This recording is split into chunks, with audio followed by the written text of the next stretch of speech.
সুপ্রিয় দর্শকবৃন্দ, আসসালামু আলাইকুম। আজকে আমরা যে পরিস্থিতিতে কথা বলছি, আপনারা সবাই জানেন আমাদের দেশ সহ সারা বিশ্ব করোনা ভাইরাসে আক্রান্ত এবং সারা বিশ্বে প্রায় 160টারও বেশি দেশে করোনা ভাইরাস আক্রমণ করেছে। বলা যায় সারা বিশ্বই, কোনো দেশ এখন বাকি আছে কিনা বা থাকবে কিনা এটা বলা মুশকিল। আমাদের দেশে যদিও 14 জন শনাক্ত হয়েছে এবং ইতিমধ্যে একজন মৃত্যুবরণ করেছেন, তারপরেও আমি বলবো যে এটা সংখ্যা কোনো ক্রমে যে কোনো সময় আশঙ্কাজনক হারে বাড়তে পারে। তার কারণ চীন, ইটালি, ফ্রান্স, ইউরোপ সহ এই সমস্ত উন্নত দেশগুলিতে যেভাবে প্রতিদিন আক্রমণ বাড়ছে, প্রতিদিন আক্রান্তের সংখ্যা বাড়ছে, মৃতের সংখ্যা বাড়ছে, সেখানে আমরা কোনো ক্রমেই শঙ্কামুক্ত নয়। তবে শঙ্কায় ভুগলে চলবে না, আমাদেরকে সাবধানতা অবলম্বন করতে হবে, প্রতিরোধ করতে হবে। প্রতিষেধকের চাইতে প্রতিরোধমূলক ব্যবস্থা আমাদেরকে নিতে হবে।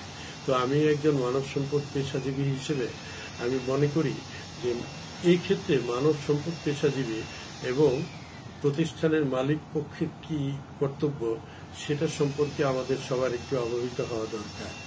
তার কারণ মানব সম্পদ পেশাজীবীদের কাজ হচ্ছে মানব সম্পদ যারা যে সমস্ত প্রতিষ্ঠানে কাজ করে তাদের অন্যতম একটা কাজ হচ্ছে তাদের স্বাস্থ্য সুরক্ষা বিধান করা, তাদের নিরাপত্তা নিশ্চিত করা, এবং মালিক পক্ষেরও তাই কাজ। আমরা যদি আলোচনাটা কয়েকটা দৃষ্টিকোণ থেকে বিভক্ত করি, যে প্রথমত হলো মানব সম্পদ পেশাজীবী এবং প্রতিষ্ঠানের মালিক বা কর্তৃপক্ষের কি দায়িত্ব, এবং এটার বিভিন্ন দৃষ্টিকোণ থেকে, একটা হচ্ছে মানবিক দৃষ্টিকোণ থেকে, একটা আইনগত বাধ্যবাধকতা কি আছে, ধর্মীয় দৃষ্টিকোণ থেকে, এবং ব্যক্তিগত কর্মচারীদের জন্য কি করণীয়।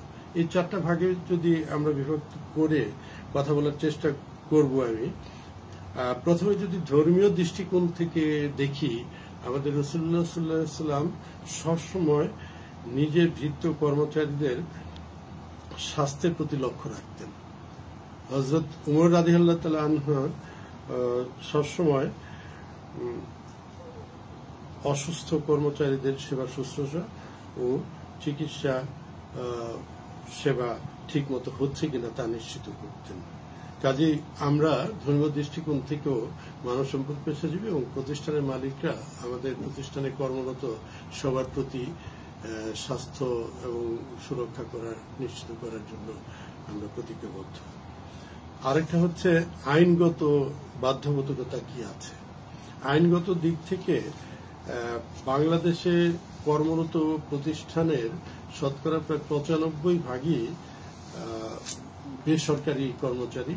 কাজেই বেসরকারি কর্মচারীদের বেলায় বাংলাদেশ শ্রম আইন 2006, 2013-তে যেটা সংশোধিত হয়েছে এবং 2018-তে সংশোধিত হয়েছে, এবং সম্প্রতি ইপিজেড আইন সংশোধিত হয়েছে।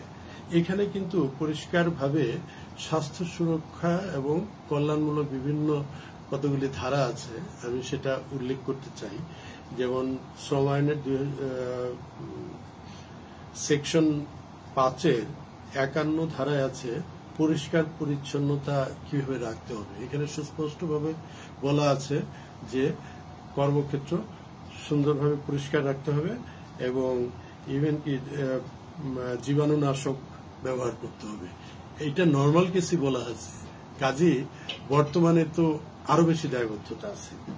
বায়ু চলাচল এবং তাপমাত্রা, যেখানে নাকি অতিরিক্ত তাপমাত্রা উদ্ভাবন হয়, আমাদের অনেক কলকারখানায় তাপমাত্রা বেড়ে যায়, সেখানে তাপমাত্রা কন্ট্রোল এবং বায়ু যাতে এখানে দূষিত না হয় সেদিকে সেটা নিশ্চিত করতে হবে। সেকশন 53-তে আছে ধুলাবালি ধোঁয়া থেকে মুক্ত রাখতে হবে। আমি এগুলি বলছি এই জন্য যে এইগুলা যদি স্বাস্থ্য সুরক্ষা রাখা যায়, তাহলে আপনার এই করোনা ভাইরাস কেন, যে কোনো ভাইরাসই অতটা আক্রান্ত করতে পারবে না। আক্রান্ত হলেও রোগী কাবু হবে না, এবং মৃত্যু হার তো দূরের কথা, সংকটাপন্ন হবে না। তারপর বর্জ্য পদার্থ অপসারণের কথা বলা আছে সেকশন 54-তে। সেকশন 55-তে বলা আছে যে কৃত্রিম আর্দ্রকরণ, যে ডিহিউমিডিফিকেশন যেখানে করা হয়, ডিহিউমিডিফিকেশনটা আমরা যে কোনো পানি দিয়ে করি। আইনে কিন্তু পরিষ্কারভাবে বলা আছে যে সরকারি সাপ্লাইয়ের পানি অথবা পান করা যায় এরকম পানি দিয়ে সেটাকে করা হবে। কিন্তু এই পানির মাধ্যমে আমাদের প্রতিষ্ঠানের ভিতরে, কলকারখানার ভিতরে অনেক অস্বাস্থ্যকর কিছু ঢুকে যেতে পারে। সেকশন 56-এ আছে অতিরিক্ত ভিড় হলে কোনো প্রতিষ্ঠানে কোনো কর্মোপলক্ষে উহাতে কর্মরত শ্রমিকদের স্বাস্থ্যহানি হয়, এই প্রকার অতিরিক্ত ভিড় করা যাইবে না। এবং অতিরিক্ত ভিড় হলে সেখানে বলা আছে যে কতটুকু দূরত্বে ওয়ার্ক স্টেশন রাখা হবে। পর্যাপ্ত আলোর ব্যবস্থা করতে হবে, আলো না থাকলে সেখানে করেন। আরেকটা সবচেয়ে বড় কথা আছে যে পান করার পানি সেটা পরীক্ষিত হতে হবে যে এখানে জীবাণুমুক্ত, এটা স্বাস্থ্যের কোনো ক্ষতি করে না। এবং ওখানে পরিষ্কার করে লিখে রাখতে হবে যে পানীয় পানি, এবং প্রত্যেকটা ফ্লোরে, প্রত্যেকটা জায়গায় মহিলা এবং পুরুষদের জন্য আলাদা আলাদাভাবে পান করার পানি রাখতে হবে। আমি খুব সংক্ষেপে বলছি, আইনে আরো বিস্তারিত বলা আছে। তারপর শৌচাগার এবং ইউরিনাল, পর্যাপ্ত পরিমাণ শৌচাগার এবং ইউরিনাল রাখতে হবে এবং সেগুলি নিয়মিত পরিষ্কার করতে হবে। সেকশন 60-তে আছে আবর্জনা বাক্স এবং পিকদানি থাকতে হবে পর্যাপ্ত, এবং এই আবর্জনাগুলি পরিষ্কার করতে হবে। তারপর চ্যাপ্টার 6-এ শ্রমিকদের নিরাপত্তা বিধান কিভাবে করতে হবে, ভবন কিভাবে হবে, এইগুলোর মধ্যে আমি খুব একটা যাচ্ছি না। তবে সেকশন 75-এ চোখের নিরাপত্তা বিধানের ব্যবস্থা আছে। সেকশন 77-এ বিপজ্জনক ধোঁয়ার বিরুদ্ধে সতর্কতামূলক ব্যবস্থা নিতে হবে।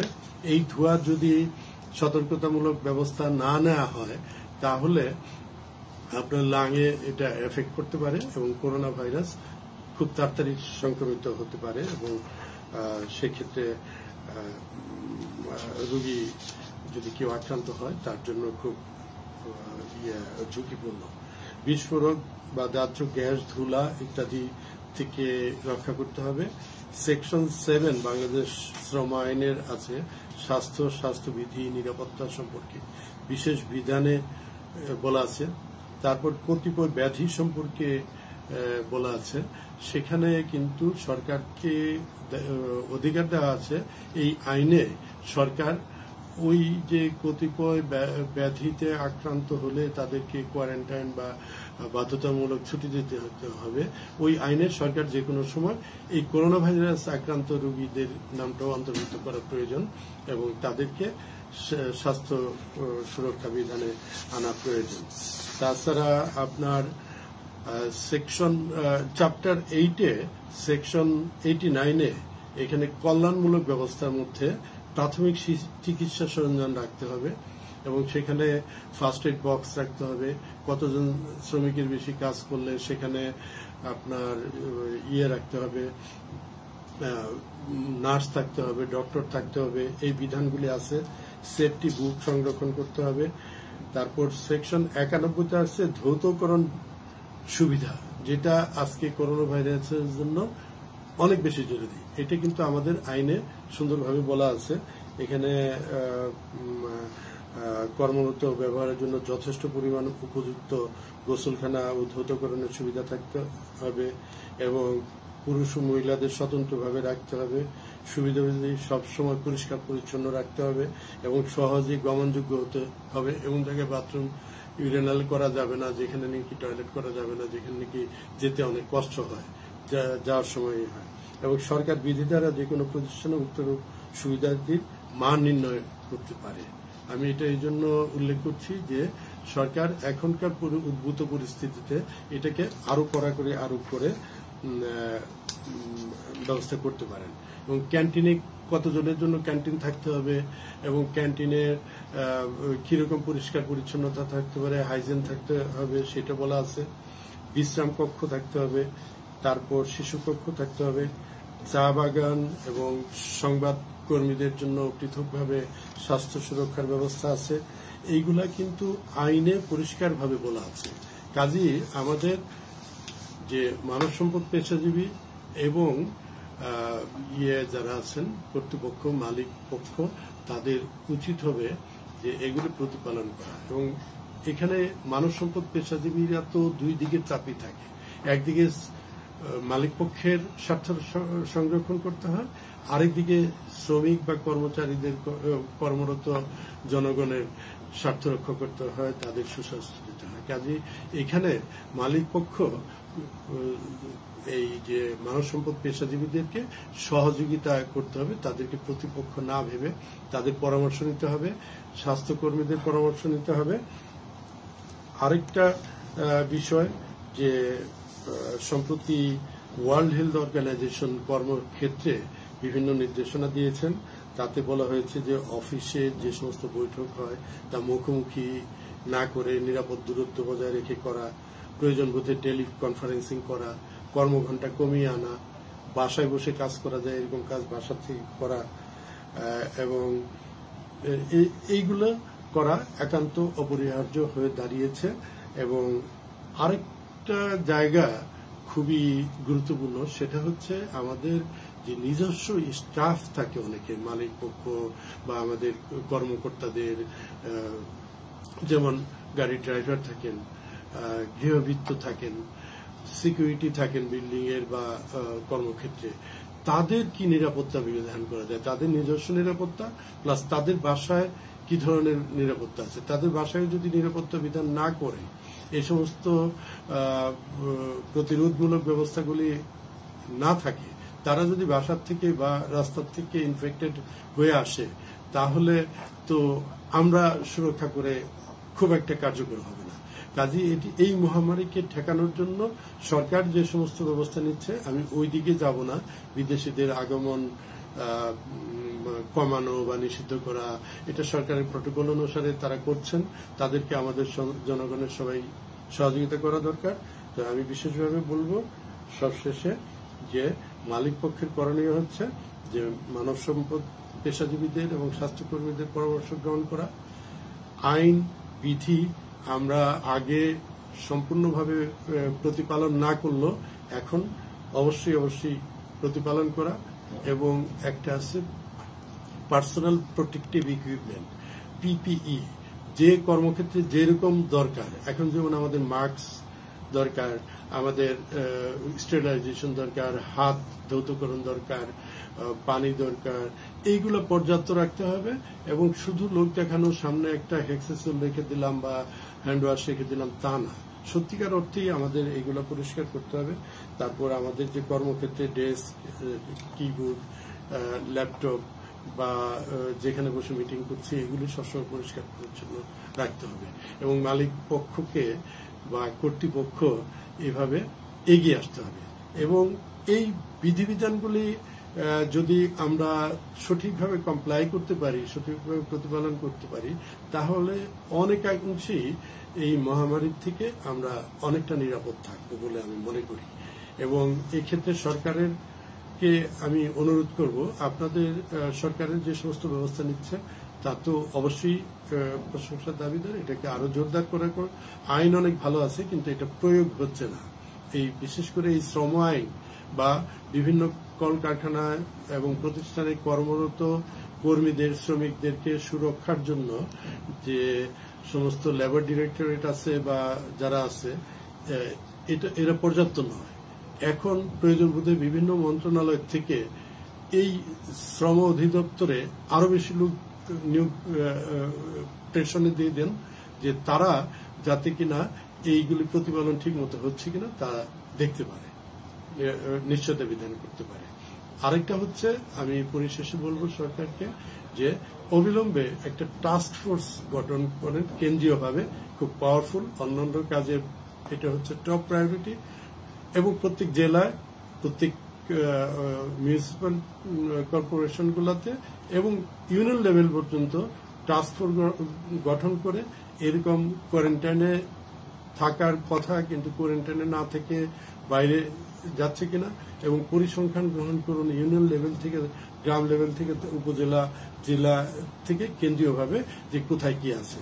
আমি আশা করি এই ব্যবস্থাগুলি অবলম্বন করলে একজন মানব সম্পদ পেশাজীবী হিসেবে আমি বিশ্বাস করি যে আমরা অনেকটা আশঙ্কামুক্ত থাকব, এবং এটা আমাদের ভুলে গেলে চলবে না যে ইউরোপিয়ান কান্ট্রির মতো এত পরিষ্কার পরিচ্ছন্ন থাকার পরেও তারা অবহেলার কারণে আজকে মহামারী আকারে তারা আনকন্ট্রোলেবল হয়ে গিয়েছে। তো আমি সবার সুস্বাস্থ্য কামনা করব এবং সবাইকে সচেতন এবং নিজের সুরক্ষা, আমাদের পরিবারকে সুরক্ষা, আমাদের সমাজকে সুরক্ষা এবং সবাইকে সুরক্ষা। পরিশেষে আমি Bangladesh society for human resources ম্যানেজমেন্টের পক্ষ থেকে এবং সকল পেশাজীবীদের পক্ষ থেকে সবার সুস্বাস্থ্য কামনা করছি। সবাইকে ধন্যবাদ। ভালো থাকবেন, সুস্থ থাকবেন।